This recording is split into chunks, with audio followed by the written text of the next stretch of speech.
Honorable Katabazi, you're most welcome. Honorable Hassan Chirumira, you're most welcome. Honorable Alozias Mukasa, you're most welcome. Honorable Zake Francis Botebi, you're most welcome.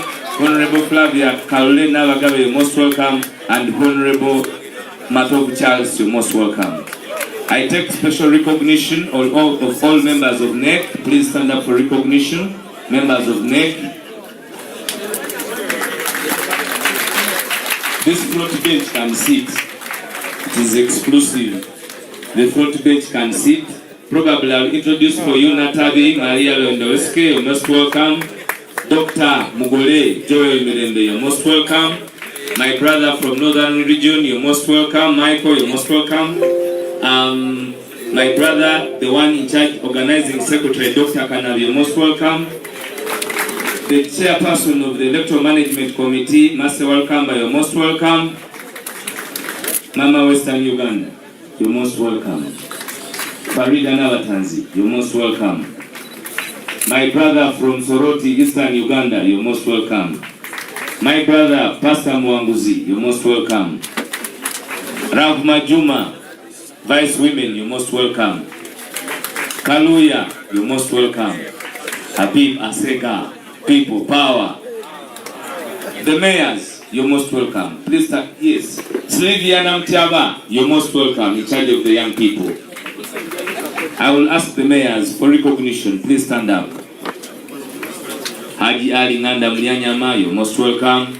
Mayor Mathias Walukaga Duke Chibabu, you're most welcome.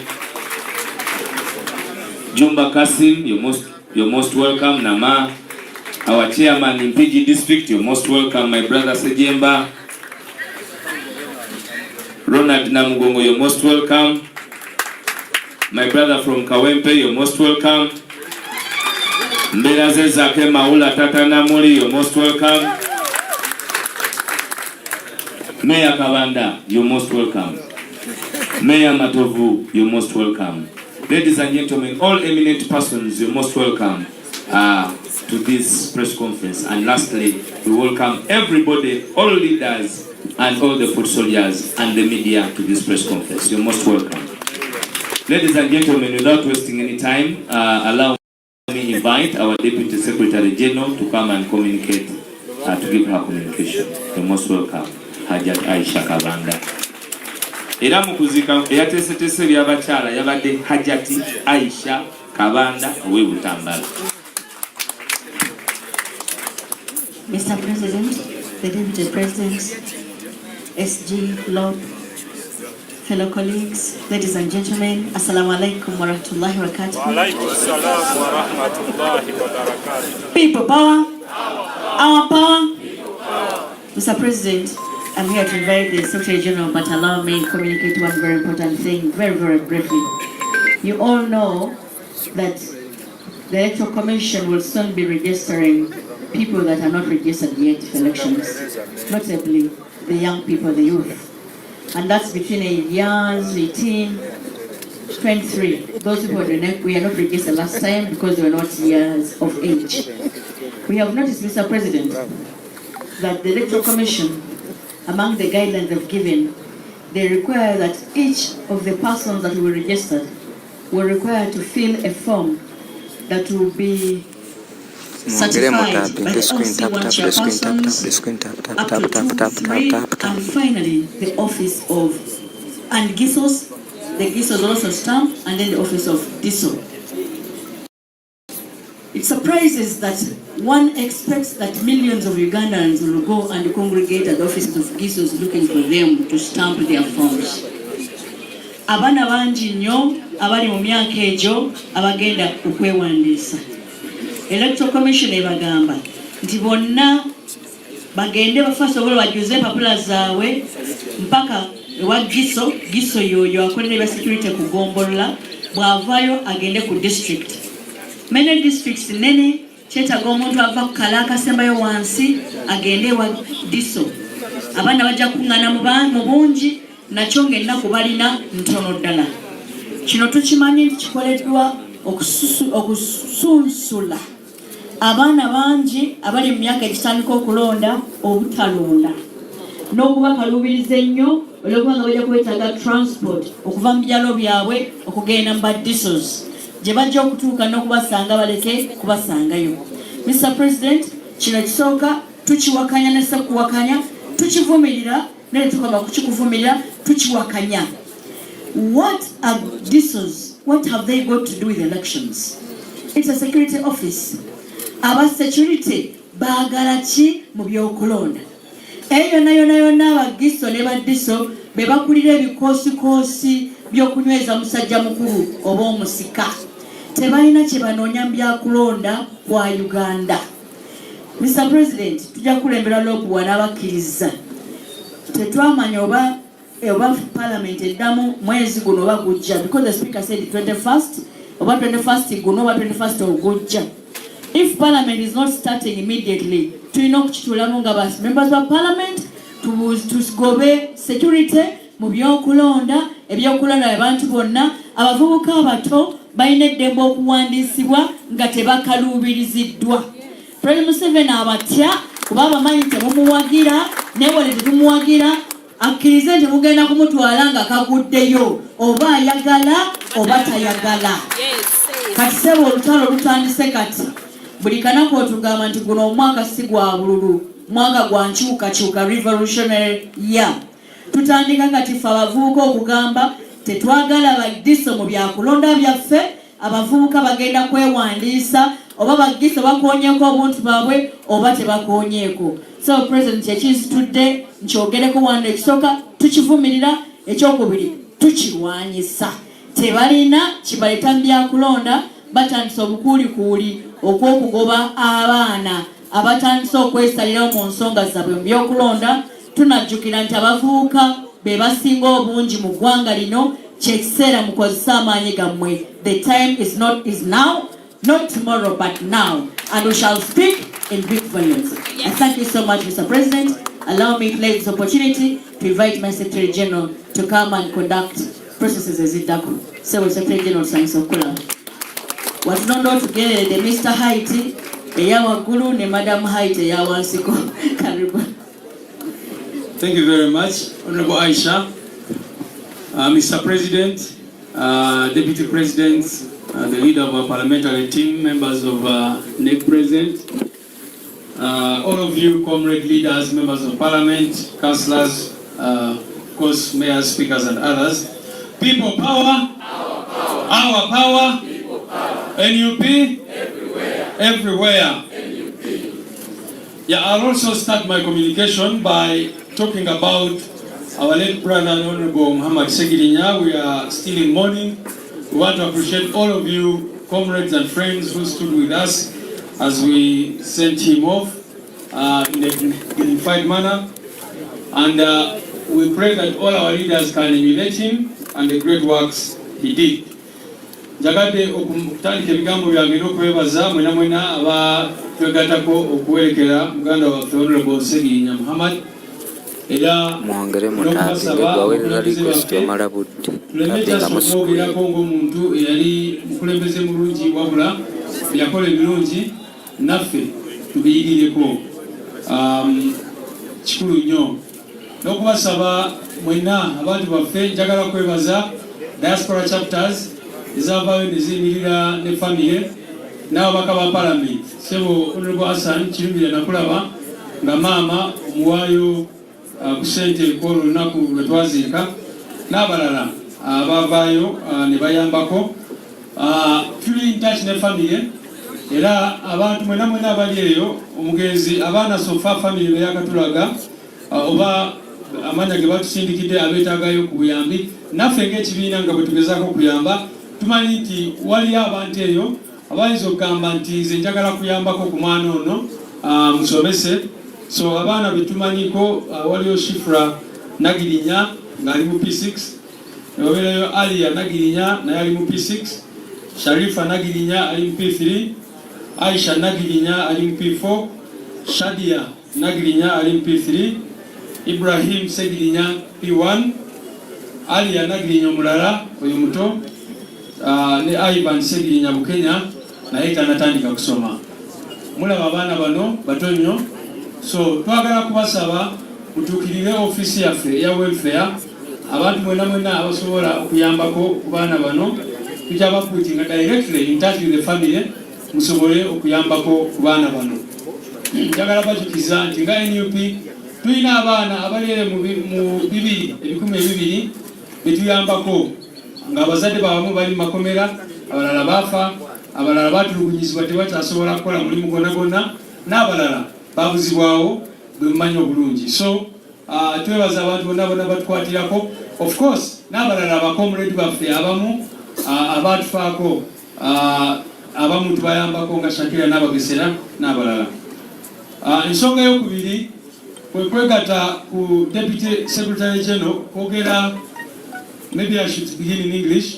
We want to condemn the Electoral Commission, which has already started signs of not organizing a free and fair election. One of the things they are doing is what she described. How can you ask people during the registration process to go to GISOs, who are direct workers of General Museveni, who are just there to implement and find out how Museveni can keep himself illegally in power? So we condemn that. But the other thing that they have done, which is very, very unfortunate, is that they have apparently in the release demarcation report from the Electoral Commission, we have seen a trend where they are deliberately targeting places where they know it is very difficult for them to rig, where they know that the opposition against Museveni has a lot of strength. They have reduced the number of elective seats substantially, while in the areas where they presume that Museveni can easily rig elections, they have left all the leaders there. We condemn that in the strongest terms possible. For example, and as NUP, we have been advocating for a lean government, lean and effective. But we do not believe in discrimination. And if you see Kampala, for example, it has the biggest population density. So how do you go and reduce the number of leaders in Kampala and not affect those other areas where they believe that General Museveni can easily rig elections and all that? And I'll just give a sample. In Kampala here, in the 2021 elections, we had 467 leaders at the level of councillor, those local government positions. They have reduced them to 268. It means that they have removed 199 positions. In Masaka City, 89, 76. In Mbarara, for example, where they had 87, they have just removed 13 to leave them as 74. In Wakiso, they have removed 305 positions. 305 positions. There were 1,015, now there are only 710. Now, in other places, like I said, where they believe they can easily rig, you see that they have either not reduced or just reduced by very, very few. So we condemn that and we shall oppose it using all means necessary. Ensonga eyo nayo kanjogereko mu Luganda nti bano abantu okumanya nti bali deliberate batandise emivuyo gye baze bakola mu kulonda, bagenze mu maaso n'okukendeeza ebifo ebirondebwa mu bitundu we bamanyi nti Museveni abantu tebamwagalira ddala, si kuba nti eri awalala bamwagala, naye bamanyi nti eyo basobola okubbirayo obululu. Kakati nabalaze nga mu Kampala wano Kampala City bagyeko positions oba ebifo ebyesimbwamu 199. We tubadde ne bakansala omugate nga 467, kati basigadde 268.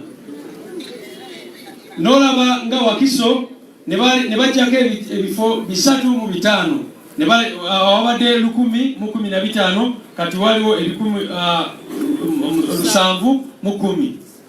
Ekyo no tetwalibadde na buzibu nakyo kubanga ffe ababadde bagamba ti gavumenti erina okubeera lean, erina okuba ntono naye ng'ekola emirimu gyayo mu butuufu bwagyo. Naye bw'olaba ebitundu we bamanyi nti Museveni asobola okubbirayo bululu n'ebirala, awo teba-reducinze ebyo ebifo nga wano. So nga mukimanyi bulungi nnyo nti kati nga Kampala yesinga population. Kitegeeza kyekyo nti bw'oba okendeeza ebifo wali bade ogenda eri awali abantu abatono kubanga mu mateeka ne basic logic abantu omuwendo gwa obungi bw'abantu bwe bali bade buditamininga bameka ababakola ki ababakiikirira. Mukimanyi bulungi nti ensonga eri ku babaka ba parliament ti Buganda esinga population enene mu Uganda yonna yeina ababaka abasinga obutono. Lwaki mu luzungu bakiyita gerrymandering. If you look at the population density, Buganda as a region has the biggest population in the country, and yet it has the smallest number of members of parliament. So that is what we are seeing even here, that they are trying their best to do gerrymandering, to create more elective positions in places where they believe General Museveni can easily rig elections, and where they know that the opposition is very strong, they are reducing those positions. So we are opposing that, and we shall use all lawful means to challenge it. Musonga eyo waliwo n'ensonga endala kye tubadde twogerako ebbanga ddene. Koti, the High Court, musango ogwawaabwa Kalali Stephen nga wabira Electoral Commission ogwo musango omulamuzi yagusala ng'enaku 17 eza June 2020. Koti yavaayo n'egamba nti abantu baffe abawangalira mu diaspora bakirizibwe okulonda. Koti n'egamba nti abantu baffe abali mu makomera nga bwe mmanyi amakomera ga Uganda nze naawe tusobola okulyesangamu nga tebunaziba, basobola okujja ne batukwata wano ne batutwala mu makomera. Kati koti yavaayo n'egamba nti buli muntu yenna alina obuyinza okukola ki okulonda, kwetaba mu kulonda. Last time mu bya 2020 ne bavaayo ne bagamba nti baali tebasobola ku implementing eyo decision kubanga obudde bwali bugenze. Kakati babadde n'emyaka 5 miramba okutegeka ekintu ekyo, naye n'akalulu kano ke tugendamu bagambye nti abantu baffe mu diaspora n'abasibe tebagenda kulonda. Kubanga bakimanyi bulungi nti abantu baffe abali mu diaspora 99.9% tebasobola kulonda Museveni. Abantu baffe abali mu makomera naddala be basibira bwereere tebasobola kulonda. Gavumenti yakola ki? Yabasibira bwereere. Tetugamba nti teri bantu abasaana okusibibwa. Naye abantu baffe abasinga mu makomera ge Uganda bakusanga wali ne bagamba gwe otulabikidde bubi, genda mu kkomera. Ne bakuteekako ekisangosango kyonna kyonna kye baagala. Bakusanga olina bereti n'ebirala bwe bityo. So ekyo nakyo tukikondeminga. We condemn that, and we demand that the Electoral Commission implements the decision in Kalali Stephen versus the Electoral Commission, where a court clearly said that the people in the diaspora and prisoners also are citizens and have the right to vote. Finally, ladies and gentlemen, this morning we had a very important meeting, the National Executive Committee of the party. As you all know, we've been having some vacant positions in this party, the National Unity Platform, and the President, using his powers under the Constitution of the party, has appointed some people in those positions. And this morning, the National Executive Committee approved those people who are going to be introduced to you today.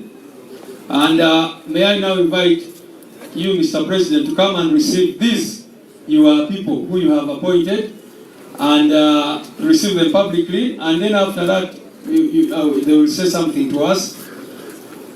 As we go into the election, you will see that these are very important positions that we are filling because of the importance that they have. But maybe apart from those people, as you all know, we had a vacancy at the National Consultative Forum, which we had a deputy president who also doubled as a vice chairperson of the National Consultative Forum. So the National Executive Committee has approved our National Treasurer, Comrade Katana Benjamin, to serve in that role. You can stand up and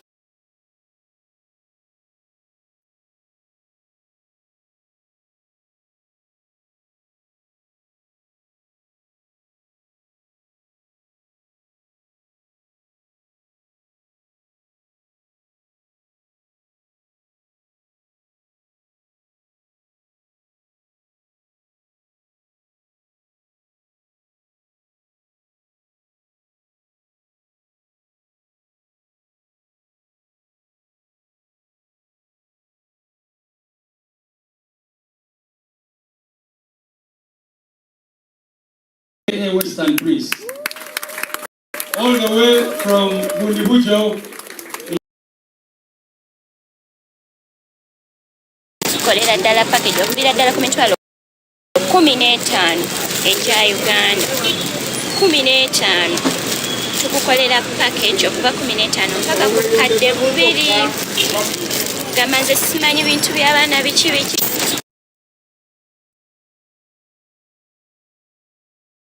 all the way from Rezoli. Ladies and gentlemen, oyo comrade Bwambale Geoffrey agenda kubeera nga yakulembera abavubuka baffe aba Western Region oluvannyuma lwa abaddewo okufuna omulimu ogwa full time ogutamusobozesa kusigala ng'akola ogw'omulimu. Our secretary for the elderly was Mzee Byalugaba William, who used to fondly call Jajanup. As you know, Jajanup passed on and we buried him in Kabale, and this afternoon we have a replacement, and that is Reverend Dr. Ben Byamujisha Butumbwire, all the way from Bushenyi District, Greater Bushenyi Sub-Region. A very highly educated man with a PhD. He's a doctor. He's going to be heading the elderly in the National Unity Platform. Omukulu ono yagenda kubanga kulembera abakadde mu National Unity Platform. Abakadde bonna yagenda okubanga abatwala. No. She's advising that we take the podium. Okay.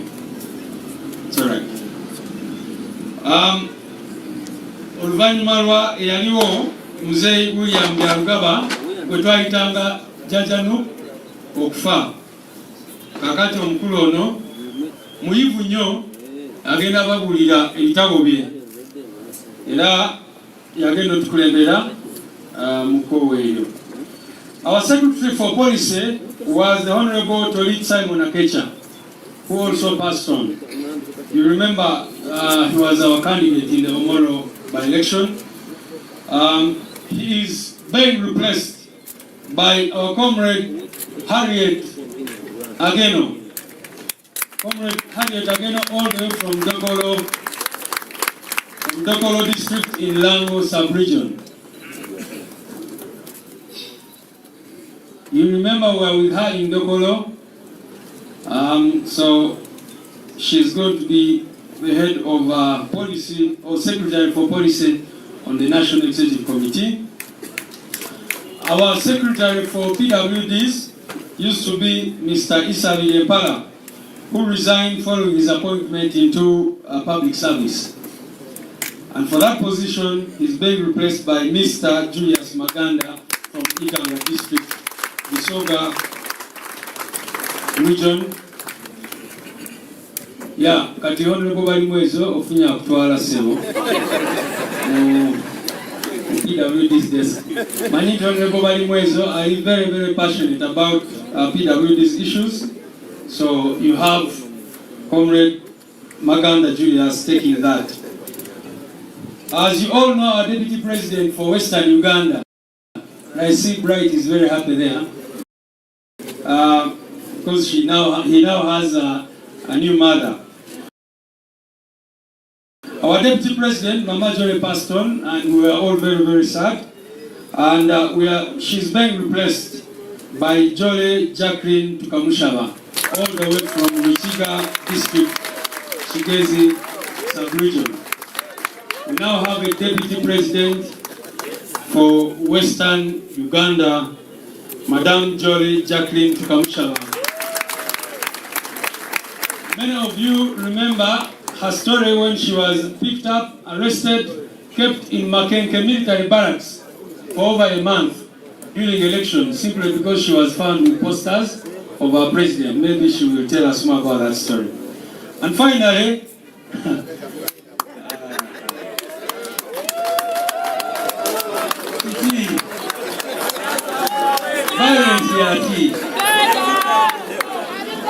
ladies and gentlemen, you know that our Deputy President for Uganda region, by his own conduct and pronouncement, has since left the party. following a corruption scandal which he failed to explain to the party, and instead of humbling himself to explain and do what the leg had asked him, he decided to leave the party and do what he has been doing. And that followed his suspension from that position. So in light of that, he's being replaced by the Honorable Muhammad Mwanga. All the way from Tambara. All the way from Tambara. Takbir! Takbir! Yeah.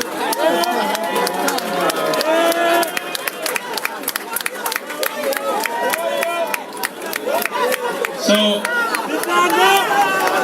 behold, ladies and gentlemen, our Deputy President for Uganda, People power, our power. I need to emphasize one point. These appointments are in acting capacity up to the delegates conference. The President has appointed these people in acting capacity until the delegates conference, which will be held around June this year, and the delegates conference may choose to confirm them or to, at that time we'll be having a brand new National Executive Committee. So that is very important for you, ladies and gentlemen, to note. Mr. President, even if you go back having received them. Now, I will request these leaders to introduce themselves, and only the two deputy presidents will speak substantively about themselves and what they will do, but the rest of us, because of time, will just introduce ourselves, and go back and sit. Beginning with you, the tallest man on the team. All right. People power. Our power. Our power. People power. Yes, good afternoon, members of the press and all of us. My name is Western Prince Gwambale. President yatugambe tubyekolere. Yebundi bujo mbazoganya era nzija awaliwo na rekoza akawo wenyini wengendo tulanga. Hey, for my people from Renzori, Mama Sebabo Holo, Masije Ribiayo, awe chirucha munawire bamabenye Komamu, deputy or our youth have a Western region. And engane no mwakatuli ake Boendera County have a Bundibujo district. Masida Kuseu. Thank you very much. Professor.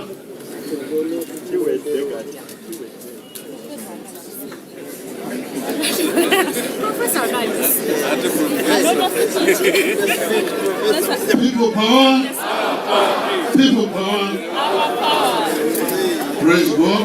All the time. I'm convinced when you press God in the first position, everything will come true. My name is Reverend Dr. Benon Brave Biamugisha. I'm a senior lecturer in some universities in this country, and I might call myself the founder of this NUP. Since its inception, I was there. Although it is greater than me and greater than everybody here, I'm a member, and I'm going to act in that position as a parent, as a guide, and definitely want to see this country streamlining with peace and prosperity. God bless you. Thank you very much. Comrade Katana Benjamin Sebo, our National Treasurer also. People power, our power, NUP, everywhere. NUP. Like I have been introduced, my name is Benjamin Katana.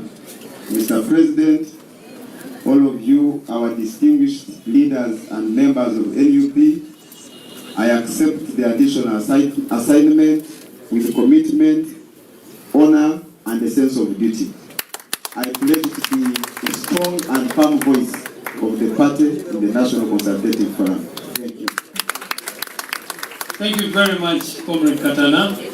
Yes, Comrade Julius Maganda, all the way from Iganga. People power. Our power. Our power. People power. By the names of Maganda Julius from Iganga, as he has introduced me. However, I thank God that somewhere, somehow, I'm physically seen, and somewhere, somehow, at least mentally, I can decide what is wrong and what is right. I remember some years ago, the Ministry of Health said that in Uganda, there are many people, or the percentage of 10, out of 10, at least 7, 8 people are kind of mental of disturbed. And indeed, somewhere, somehow, you can see that some of them, when they eat their words, they are mentally disturbed. And because the mental weakness cannot be seen, you don't sympathize with them. And you end up sometimes sympathizing with some of us because we are physically incapacitated. Yet some of us can even do more than what other able-bodied people can do.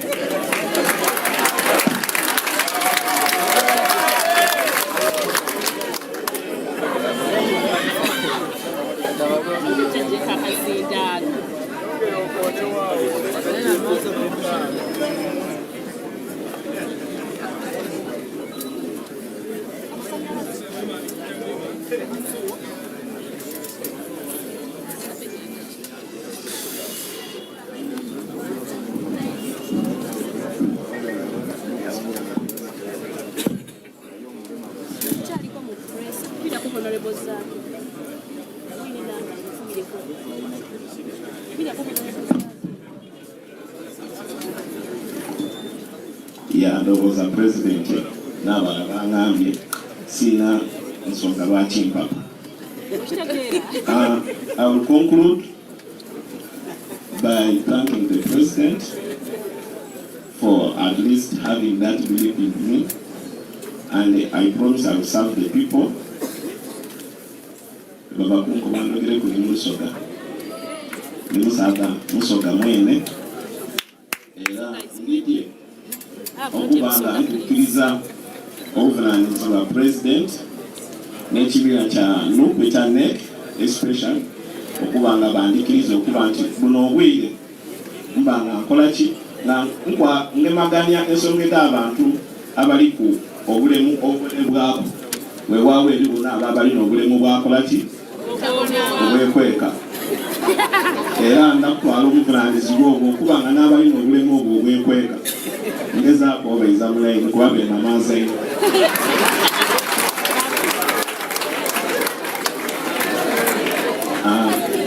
SD webajala kumpa kuya abantu era nga kusaavinga nga bwomunenze era nga n'omwapulize tidakubaswaza mwebaleenyalagira. Thank you very much. Comrade Harriet Ageno, Ninidiro. People power, people power, NUP. Now, during my time, you people are not excited. You're only excited when they mention somebody, a replacement from Buganda. People shout for me also.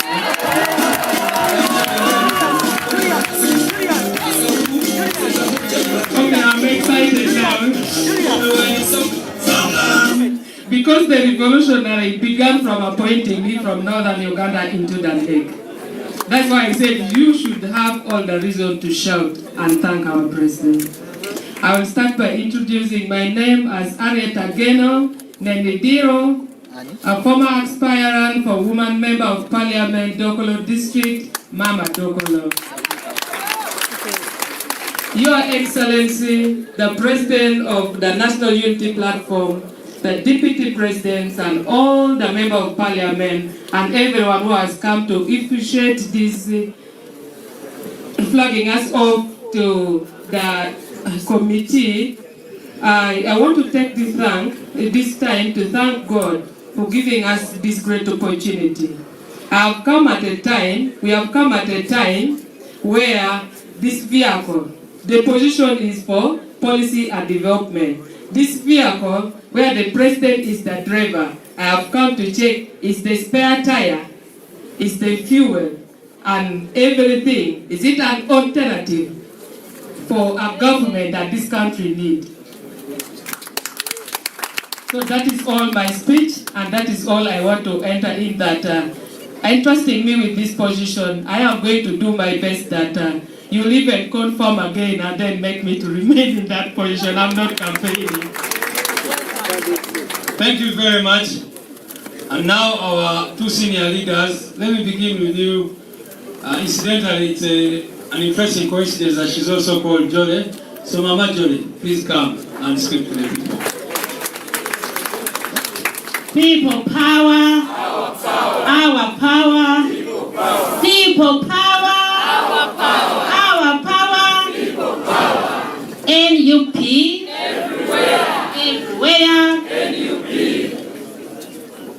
the party president and the vice president, the members of the NEC,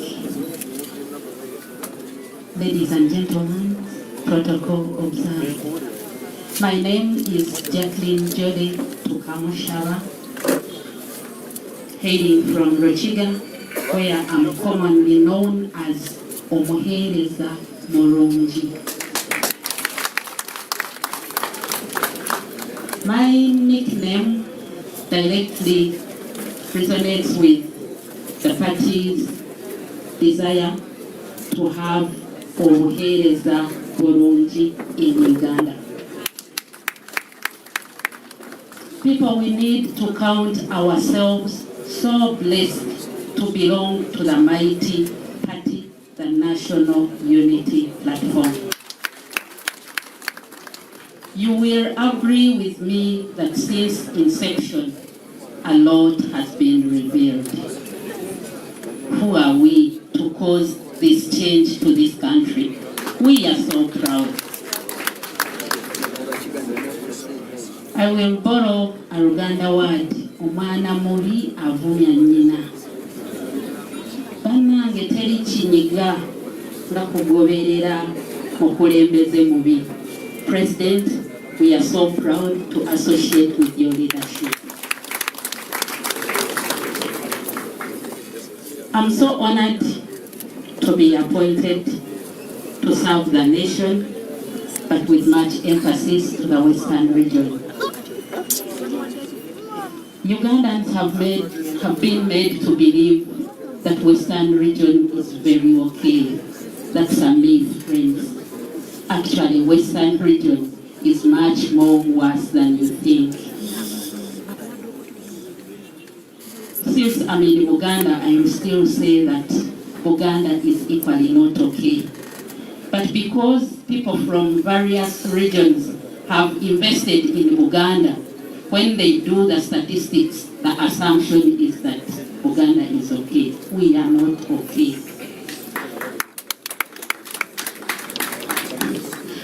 Western Uganda is endowed with natural resources.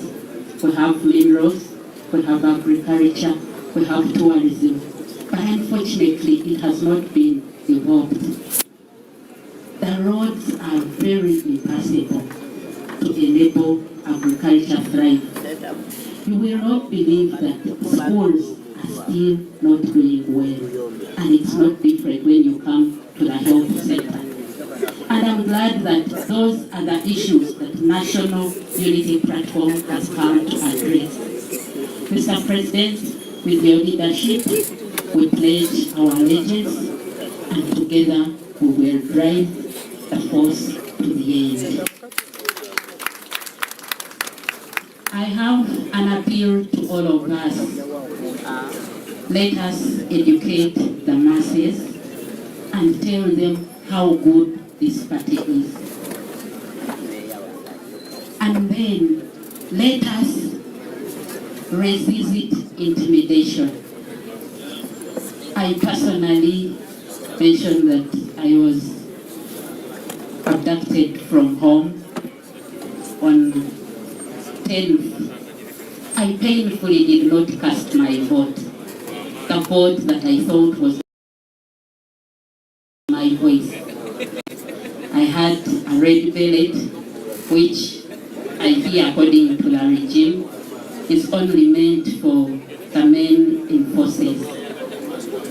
And even as they were taking me, it sounded funny. I probably thought I would leave maybe immediately after voting, and it didn't come out that way.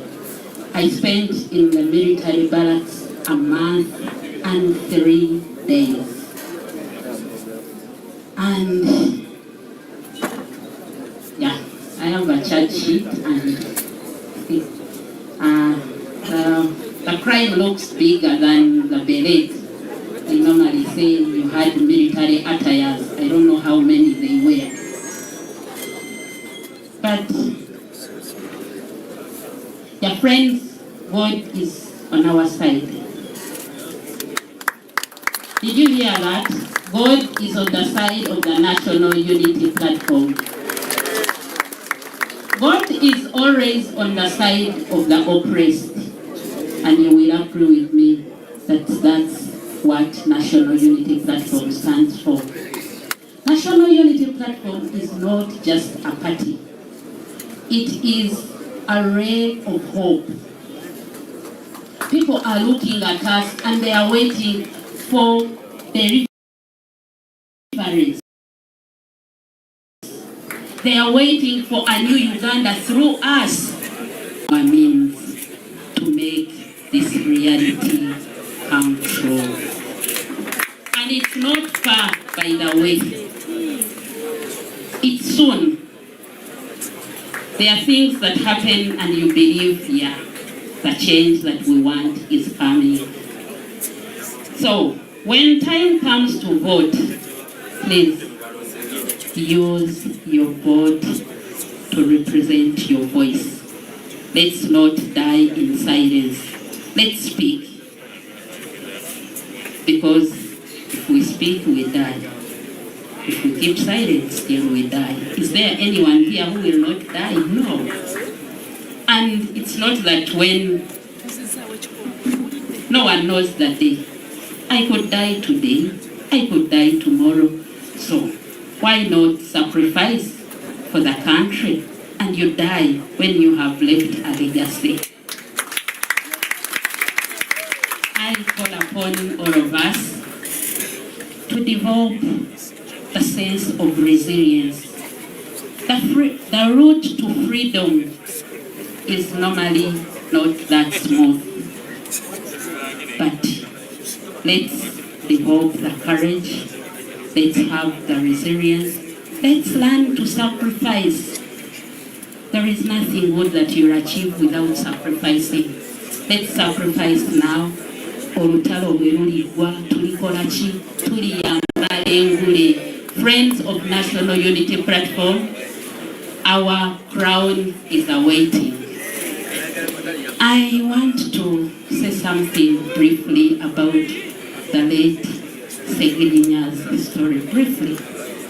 Some of us got annoyed when the mother was appreciating Parliament. No. Just understand what the lady is going through. I personally, when I was in prison, my very biological mother voted for NRM. And why? Because she was told that if you vote for opposition, your daughter will not be released. So you will never know what voices this woman is hearing until you're in those shoes.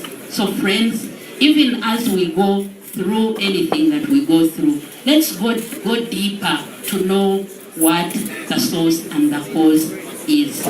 With that,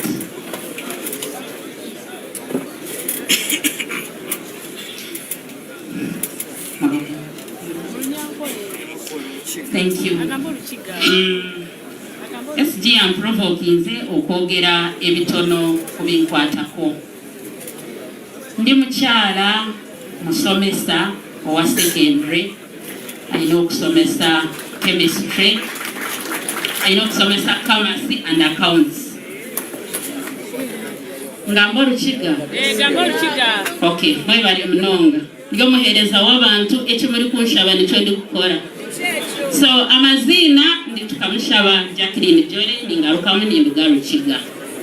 Ndiyo mushomesa wa secondary owashomire NTC Kabale kushomesa commerce, accounts na office practice. Ninduga omumaka Gamoro. So omuhanda gwanje gwo kushoma kaba nashomesibwe ekereziya. Konga ekyo mugisha mubi kuna amazire kushoma nomanyalo oshoma oyina masiko kuti namara kushoma nintunga omurimo ndeberera abantu banje mbiho mu bworo. Omugisha mubi gukija gwaretwa gavumenti mukunabire nimara nti kushoma ninshobora NTC bataho ifo kweserebani barekeraho okurecruitinga abashomesa ba secondary.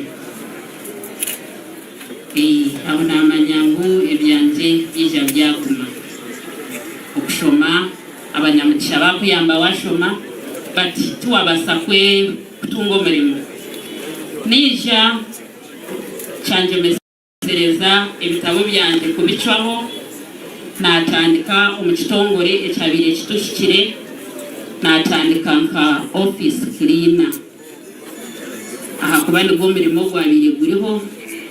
So n'obusasi bwingi ebitabo byanje nabikwasa hasi nakora omurimo gwo cleaninga. Apiru yanje eyeminyeto mutakagaya entandikwa. Always struggle to get a beginning point. And tutakanyoma ninga kujoga emirimo.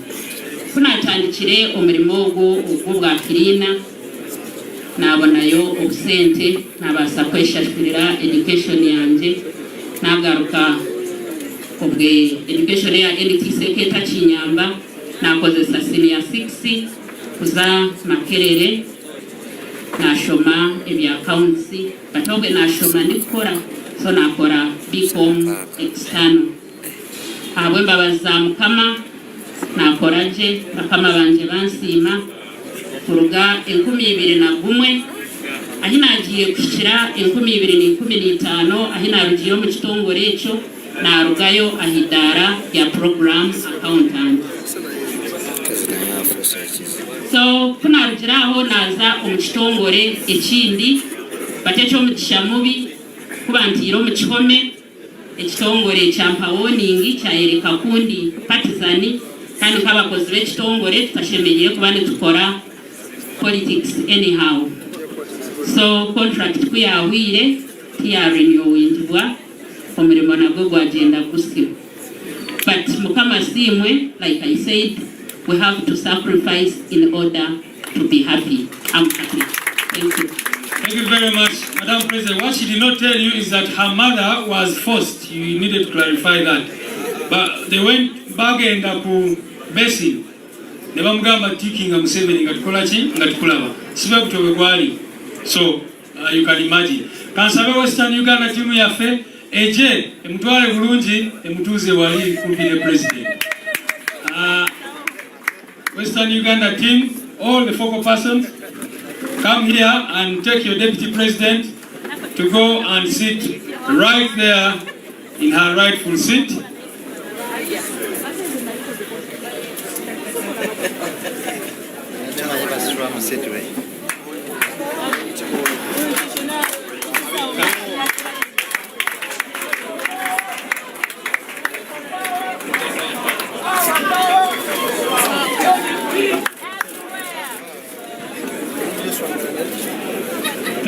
Thank you very much.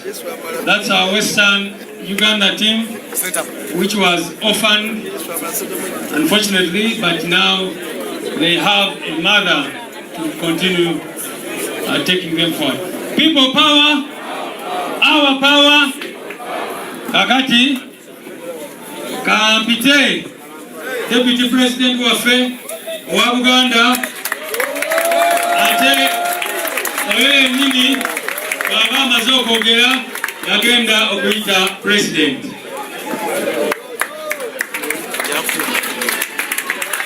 People power, our power, njagala mwogere nnyo n'oli olyawulire mutegeezani ani nze ntegeeza nakyemalira Museveni. Kale people power, our power. Katandike n'ekigambo ekyangu, Mr. President. Thank you so much. Mwebale nnyo, weebalire ki? Bw'ogenda ku kisaawe ekya Amsterdam ku departure launch, waliwo ekigambo Joel ono yasinga loopu okumanya Oluzungu kyamuzaabuza nga ku departure kuliko ekigambo ekigamba here I come. Naye nga kiri ku departure ki launch. Saagala kukozesa here I come kuba ekigambo I mu byobufuzi sikyagala nnyo. Ebiseera ebisinga njagala kukozesa we. So kantusemu kire kya Amsterdam ngambe here we come. Naye kiri ku departure launch. So when agenda okikebera ku Google okitegeera nga kitegeeza ebintu bibiri. Tuli ku lugendo oba ntandika olugendo. Kati ku byombi tuliriko. Tuli ku lugendo. Tetutandika ntandike.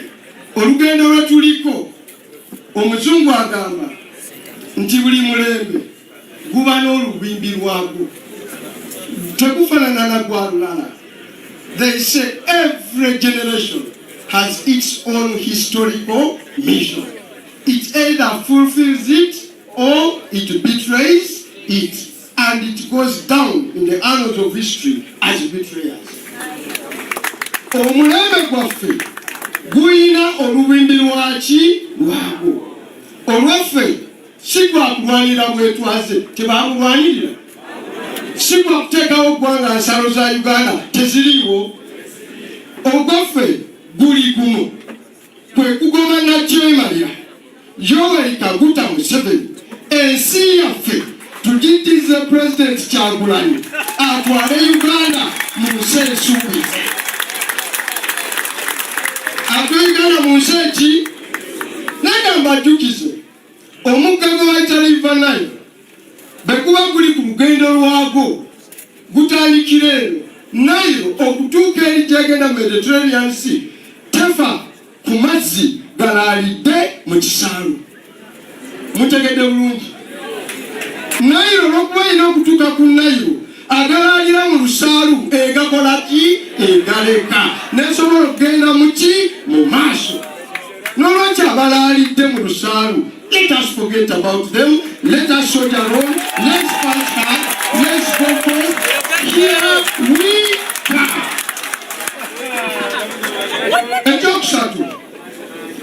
Ekyokusatu tuyambiddwako nti ebyaffe sirya lukolosofa.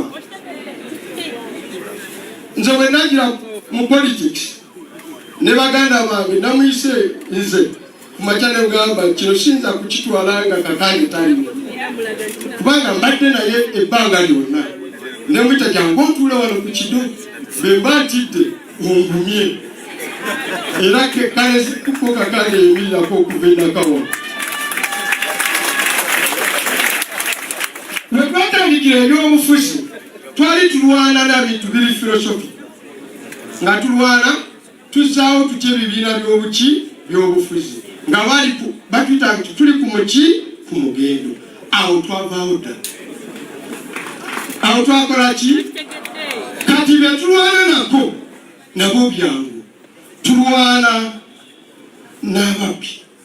Naye akulira abakatuliki bamuyita Archbishop. Akulira abasiraamu bamuyita Mufti. Edda twamuyitanga Chief kazi naye akulira ababbi bamuyitaye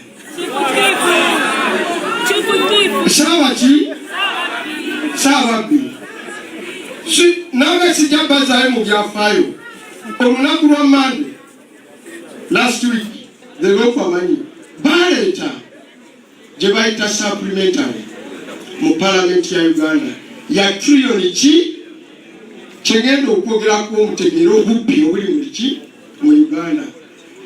Trillion ey'emu tugenda kugyewola mu domestic market, tugenda kwewola ki neewole. Ne trillion ey'emu eriko omusajja omu amaka ge ge bayita State House. State House is not the office of the president.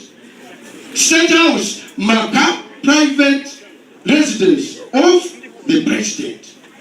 Nolwekyo bagulirayo butungulu, suka, ntebe na bintu ebyo emirimu egyokukolwa oba president ogikolera mu office of the president. N'amaka ga president Museveni Jeno yafuula amaka ge nga ye buli lwe tugamba nga tuyimba akayimba nti ani yalidde eki nsangi. Bagamba nti Sebutogute nga yalidde ki yalidde ensangi.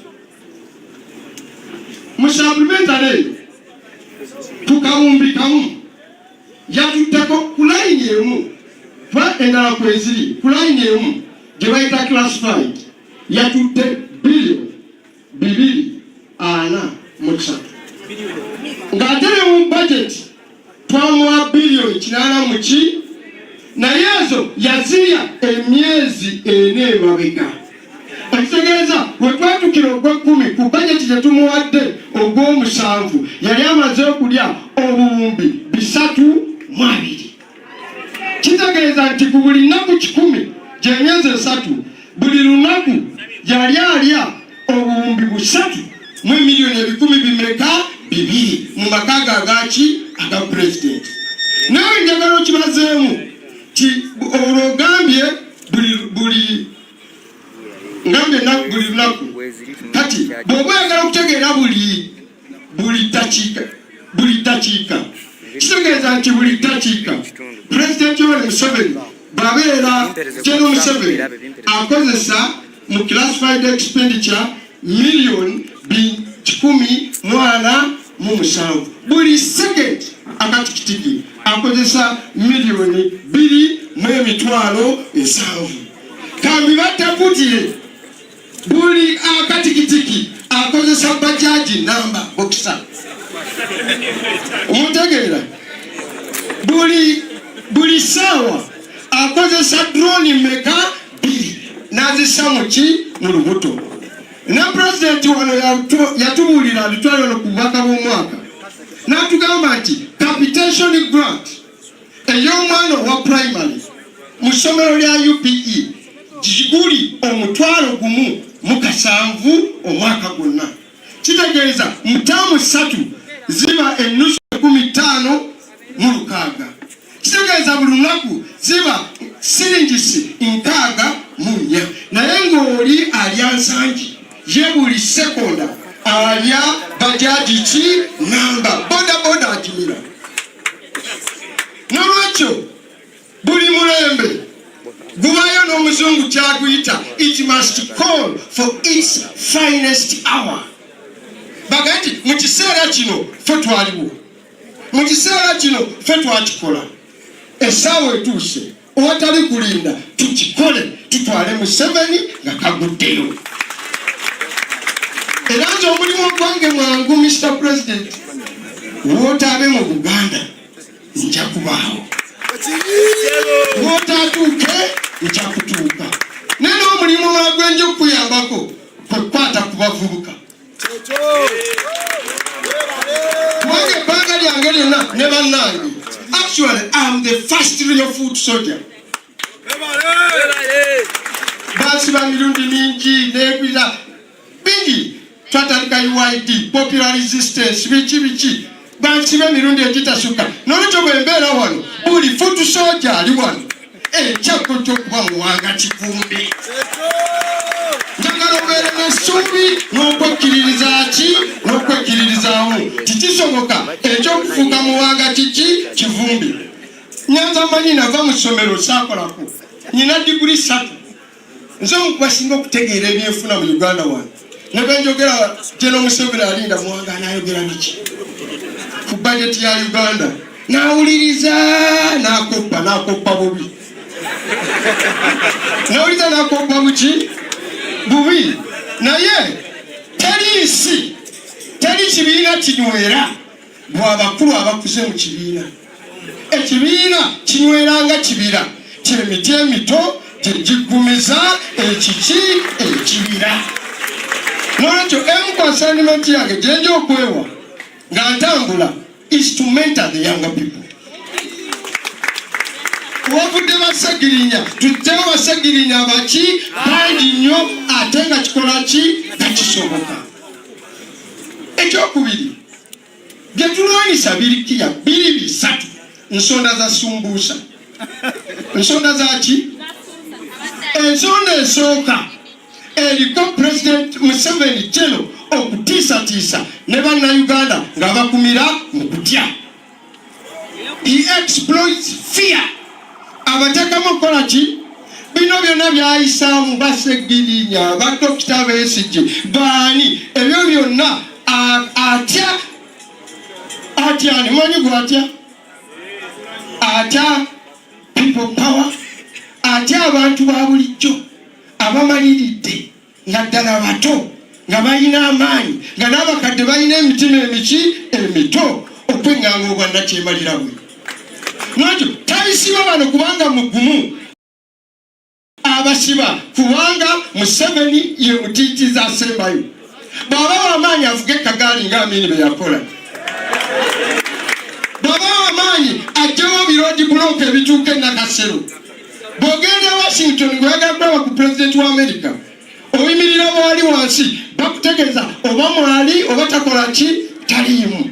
Olabira ku basirikale ababaawo ne baga nti kati ali eri mu wingi ye mu office of office takola ki taliimu. Museveni, can you permit Ugandans to simply pay you a visit?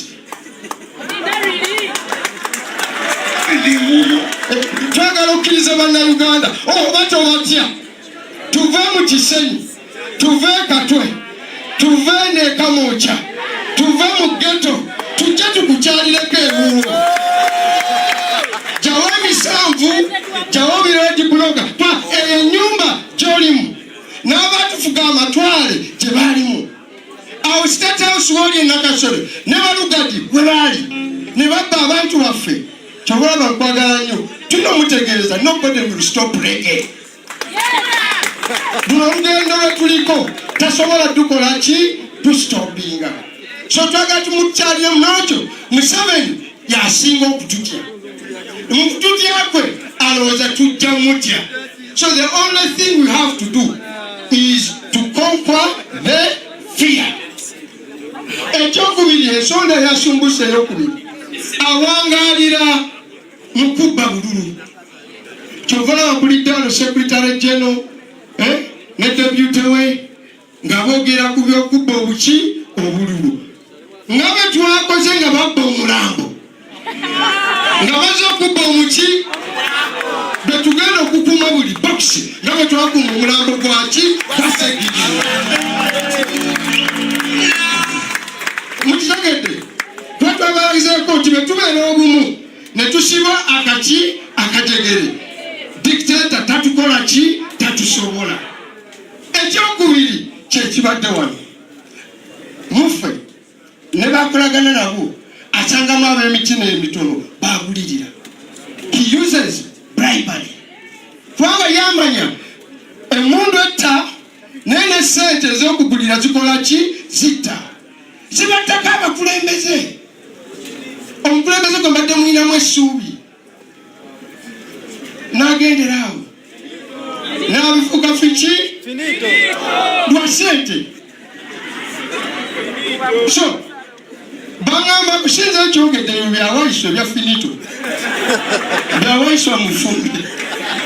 Nolwekyo he uses money.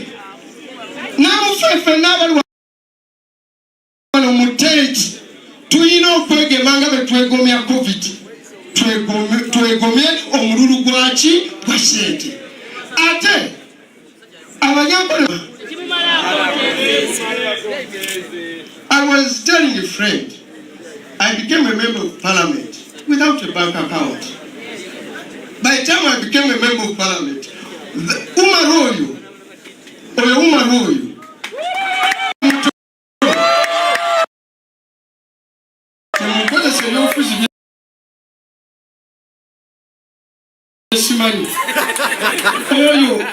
nabayitanga ku kifuti ewa sister wange we nasulanga nga I couldn't afford a home. Lumamusijja gwakola ki nga gunuma nnyo nga ne sister wange yakangulira esaati empya naye ng'ate nina esaati bbiri nga zonna za white. Kati ekintu ky'esaati ebbiri eza white bw'oyoza eno ekyabo ojja balowooza wakyusizza. Naye omusujja gwannuma nga neetaaga emitwalo 3 okugula kamakwini nga sigiina. Nengamba ndi musitwago ngenda kufa kuba sirina emitwalo emeka. Ng'ensonyi zinkwata ogenda gamba sisita wange yakangulira esaati kyate nakoze eki nawadde. But here I am. Kati nze by the way, the Deputy President wa National Unity Platform muri tonene ya Buganda. Nze chairman wa Buganda Parliamentary Caucus. Nze kulira akakiiko akapaaka. Mbadde Shadow Minister wa Finance. Mbadde Shadow Minister wa Internal Affairs. Sirejula nnyo. Siriki.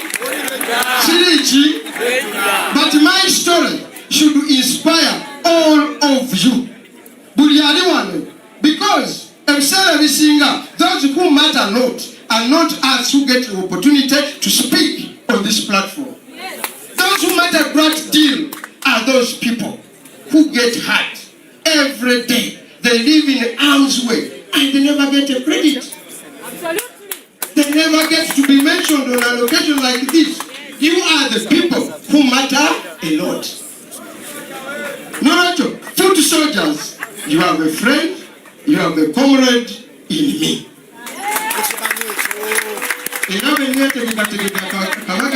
President Jakarta na foot soldier. Abozungu nage koro sija kubana hu. Tujja kuona bafutu ki soldier. Nolwakyo katutandike kazawule emiki ate tewali kulonza. We shall succeed. Tujja kumalako nalo na mutima naki n'ebigambo ebyo munzikirize nga Deputy President mu Central Region.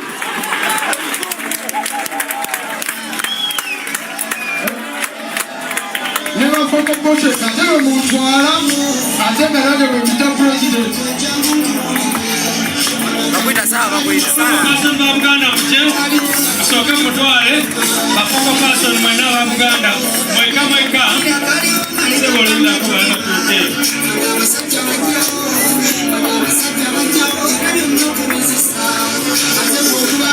Mutwale atwele kumbi na unawa nambega.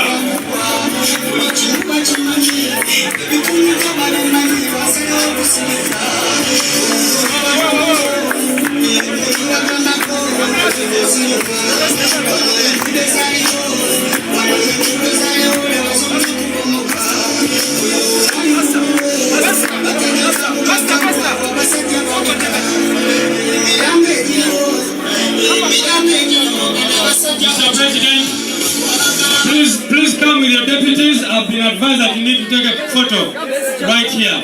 The house is now full. Sit down.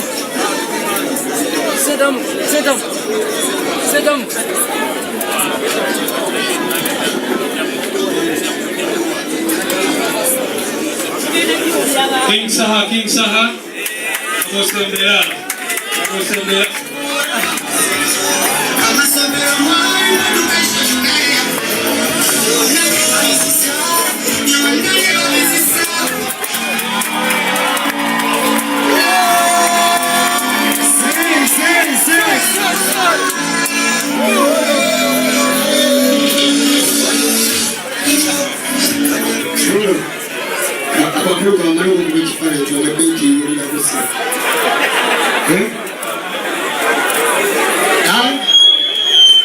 Honorable Mwangasikia Mubanja de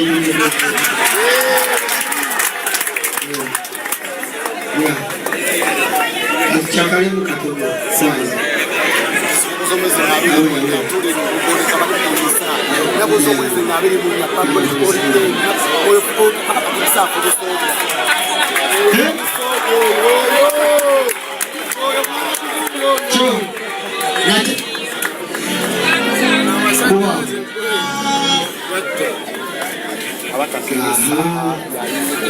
Kama watu wa watu ndio sikulo kuchakara.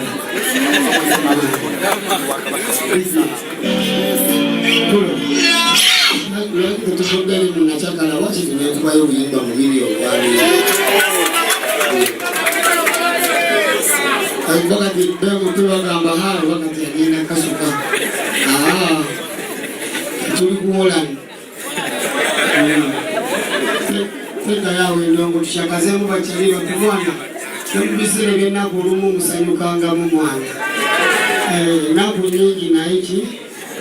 Kutuwanga wetulia kitu tino kwe kumakuma. Tamani. DJ, uliwedo banze njia nyunya mukoni wajaliwa. Bachaliwa ngekambabuze kama nyabamta sema ndamani suru kinsa. President is man. Nagala nyonyo tuleka sana na mufuna nyumba webala kumukutu nemba sidi wosibageni nga for granted.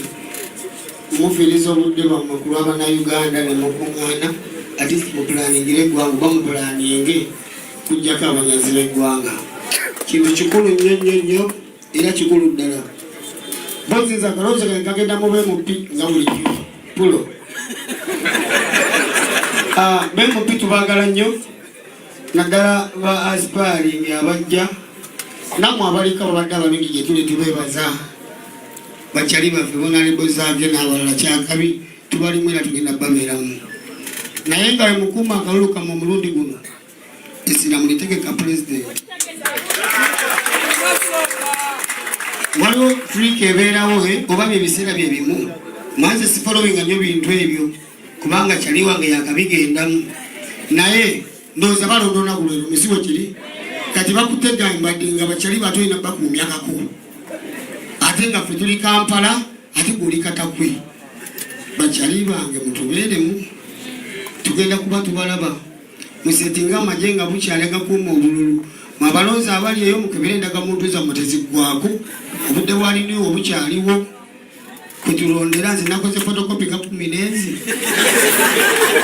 kaso akunzi bakondaga muntu nanterese byalo byanjawulo ya ebiratu jja bibagamba mukama kuba mulimu ebyetaaga kaki akama sabuga kati bakyali bange musituke kyakalemu kati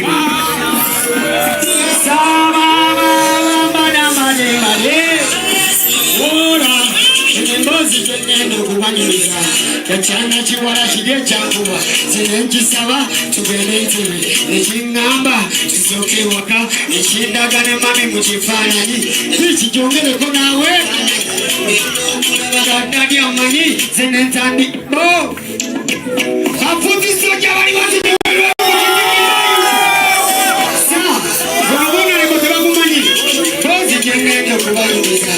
Chana chiwala chidye changuwa Zinenchisaba tugene ntimi Nechingamba chisoke waka Nechindagane mami muchifanani Nechindagane mami muchifanani Kurabana wadadi amanyi Zinentandika Olokwekuza Nechindagane chisoke waka Omuzibuze Ngati waka Nayendagane tata wachetebe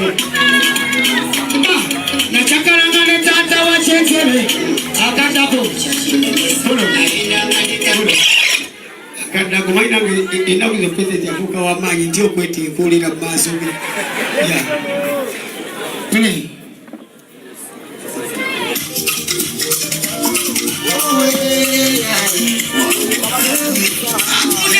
Sasa Yeze musika usimanda kumanya Nindira muimba Microphone